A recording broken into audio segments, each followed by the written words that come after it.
Operators always operate operationally in their area of operation with other operators. Check yourself, fool.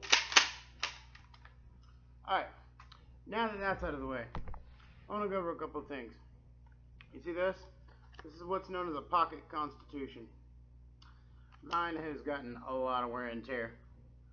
You can get them free at gun shows and all types of stuff. And I'm leading up to something with this. This isn't just a bunch of semantics and anecdotes.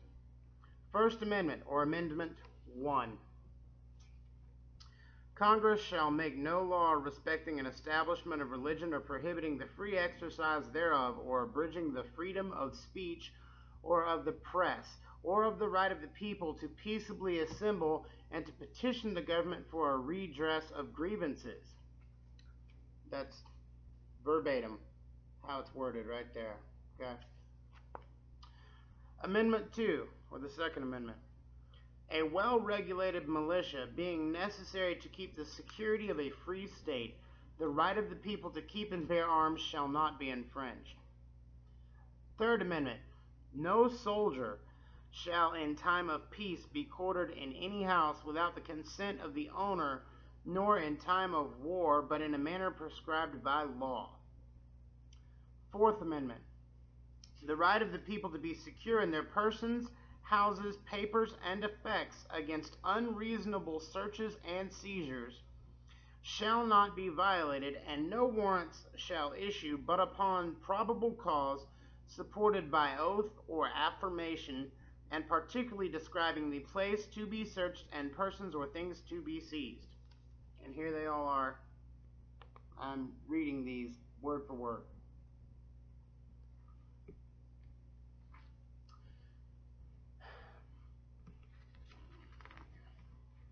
Fifth Amendment. No person shall be held to answer for capital or otherwise infamous crimes unless on a presentment or indictment of a grand jury, excepting cases arising in the land or naval forces, in the militia, when in actual service, in time of war or public danger. Nor shall any person be subject for the same offense be twice put in jeopardy of life or limb. Nor shall be compelled in any criminal case to be a witness against himself, nor be deprived of life, liberty, or property without due process of law. Nor shall private property be taken for public use without just compensation.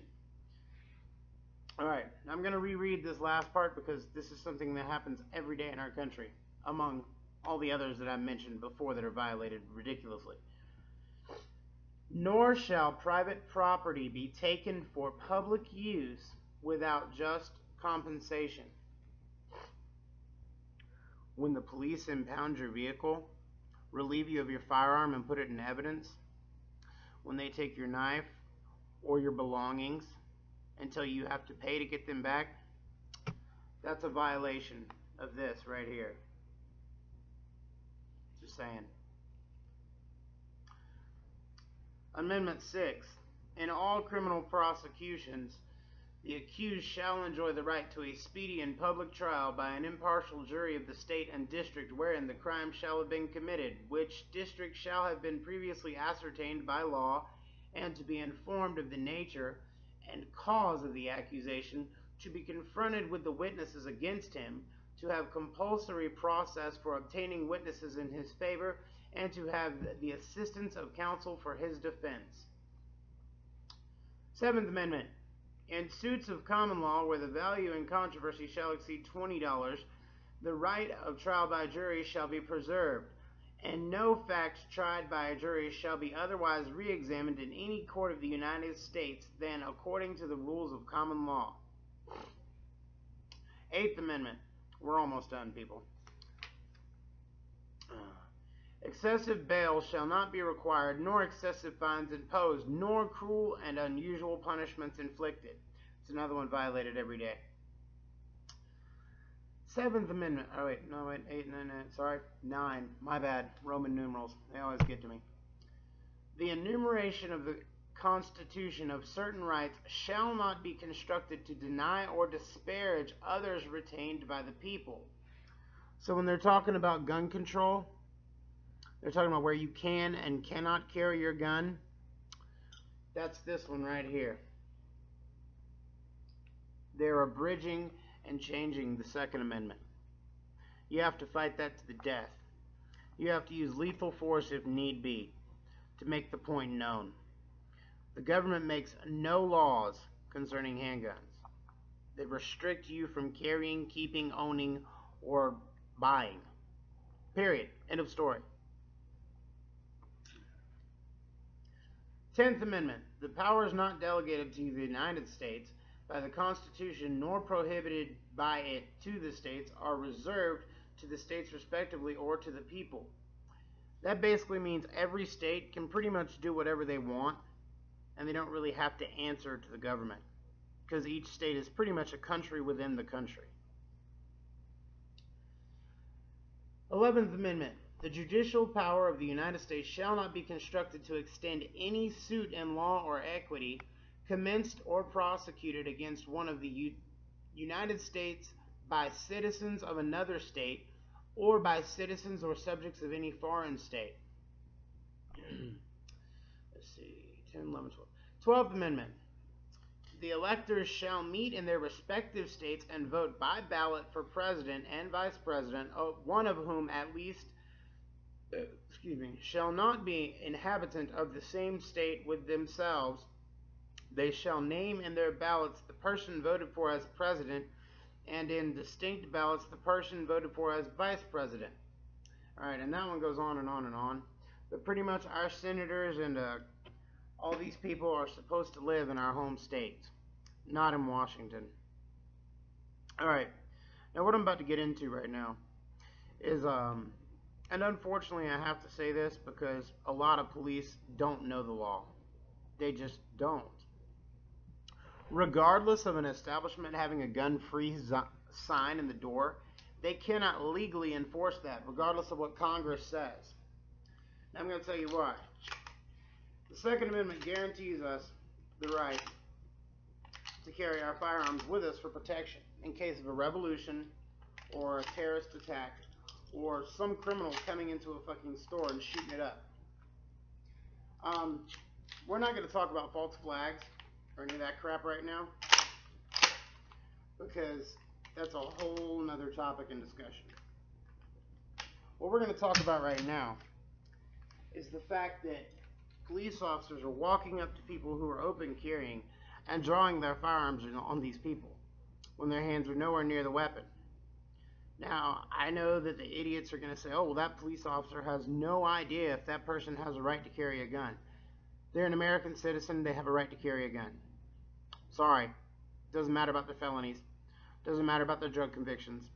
Alright? I have no felonies or drug convictions. I have 2 misdemeanors. That's it. Regardless, an American citizen who's born on our soil, not fence hoppers or styrofoam raft riders, people who are born here, have a right to own a firearm. And they cannot make a law restricting magazines, calling them quote-unquote high capacity. That's bullshit. Anyone who tells you different is an idiot. They're a moron and they're blinded by the system. The term is sheeple. They're herded where they want them to go and they never argue. They just do what they're told. When you're talking about the use of lethal force, there's a continuum. I've explained it in one of my older videos. But when it comes down to killing someone, if you feel that your life or the life of those around you is in danger, and I mean imminent danger, like someone's about to end up going to the hospital, you have the right to kill that threat if you see it's necessary. The Constitution, if you read it and understand the language therein, it's legalese and a lot of it's lawyer speak. Simply, Simply put, you are the police. I am the police. You are the fireman. I am the fireman. That's how the country was designed. And people can argue that it's a living document, this, that, the third. It doesn't change. It's concrete. It's 10 Commandments. Period. It really is the 10 Commandments of our country. And anyone who says any different needs to really be schooled on it. When I joined the military, when I joined the Army, I was 19, I took an oath. Pretty much the same oath all police take. It's the same oath that they still give you in the military. It's called an oath of enlistment. Essentially, and it may change depending on branches, I have no idea what anyone else does, but I know the oath is pretty much the same. I state your name, me, will not uphold any laws that go against the United States Constitution. I'll defend the Constitution against all enemies, foreign and domestic. And I'm paraphrasing because I don't feel like, word for word. Now, a lot of you don't understand what foreign and domestic means when it comes to enemies. Let me break it down for you. I don't know if you're stupid or if you're just ignorant and need to be enlightened. Foreign means any enemy from another country. Someone who doesn't live here. Alright? Domestic means an enemy who lives in your country. That's pretty much it. It's very simple. To think that people have become this dumbed down, this ignorant, this blinded, jaded, and oblivious to the truth and the facts is truly shameful. I mean, it's enough to make a grown man cry. It's appalling. It's offensive. And down at the bottom line, every single one of these people who's abided by these rules and these laws is going to be rounded up. I can't tell you enough. Pay attention to the Agenda 21 and the depopulation agenda. These Walmarts being closed around the country. Yeah, I have a buddy who got into one in Texas. They're putting military hardware in that Walmart. So you do the math. I'm going to tell you right now, what they're doing is illegal.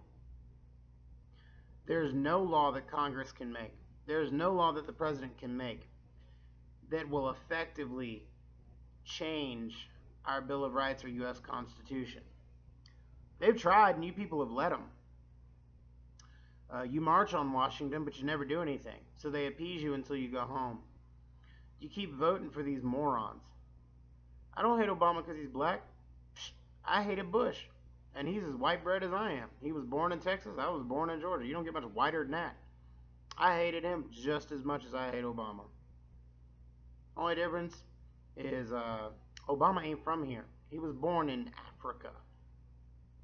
Okay. The prerequisites to be a United States president were very simple. Former military, preferably active duty, over the age of 35, and a United States citizen. All Obama had was, he's over 35. And Bush didn't even serve active duty. His daddy pulled him out. So don't get me started. It's a crying shame that you people allow these people to walk around. When you live in their cities and their states, you allow these drug dealers and these corrupt police, and you allow your family and friends to tell you what you should and shouldn't do. Oh, just ignore it. It's not that serious. It'll go away.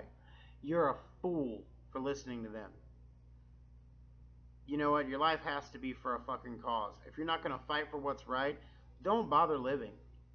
If you're just going to get up and go to work and come home and that's all you're going to do, you're not going to get out there on the streets and try and stop crime.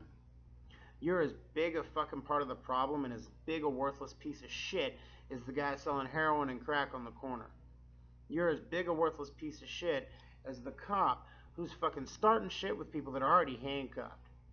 You're as big a piece of shit as the politician who's telling you you're not allowed to have a certain amount of money in your bank account while he has an endless bank account. He's cheating on his wife with prostitutes and snorting coke every day. Oh, but you voted for him. Good job. These are just common sense things, people. It doesn't take an IQ above 80 to figure this out. I mean, it really doesn't take any intellect at all. No memory retention. This is just simple everyday shit. Like, don't touch the stove, it hurts. Pick them up. They're called a pocket constitution. They're fucking free and shit. Alright? Again, it is this time. And you know what time that is? Time for me to go.